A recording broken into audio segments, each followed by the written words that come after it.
Lubos nga na ikinabigla ng lahat ang biglaang pag-anunsyo ni Miss Zainab Harake ng isang malungkot na balita tungkol sa pagkawala ng kanilang pangalawang anak ng partner nito na si Skastakli. My baby boy, rest ka na. Mahal na mahal ka namin ni Ate Bia mo. Bantayan at palakasin mo kami palagi. Di ka mawawala sa puso namin, Moon. Be our forever angel.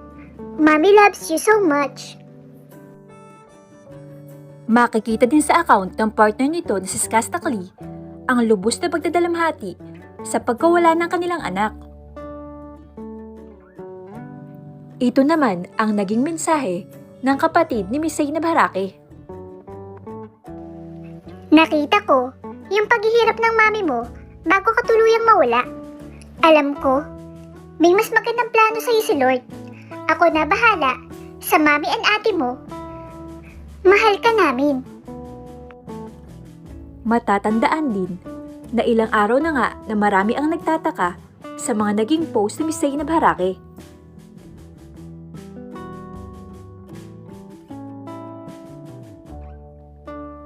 Kaagad din naman na nagpaabot ng mensahe ang mga malalapit kila Zainab Harake.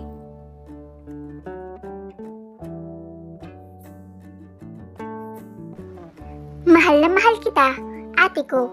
Mahigpit na yakap. Deepest condolences to you and your fam, Seb.